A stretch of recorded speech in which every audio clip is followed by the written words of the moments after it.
সকলোকে নমস্কাৰ জনালো মই প্ৰথমটি ব্লগলৈ আপোনালোক সকলোকে স্বাগতম জনাইছো এয়া হৈছে গৰখীয়া গোসাই থান যিভাগ আছে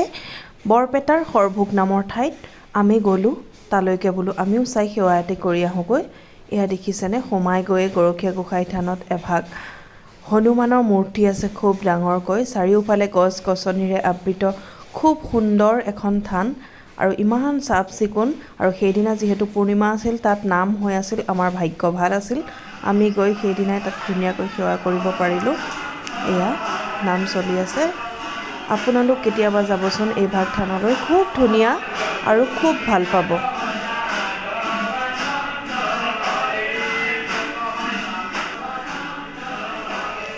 আৰু তাৰ কাষতো কিছুমান ধুনীয়াকৈ সজাই থোৱা দৃশ্য আমি দেখিলো ইয়া দেখিছেনে আৰু খুব ৰঙীন চৌপাশ সেউজীয়া ৰঙা হালধীয়া এনেকুৱা ৰঙেৰে তাৰ যিবোৰ সজোৱা সেইবোৰ বনোৱা আছিল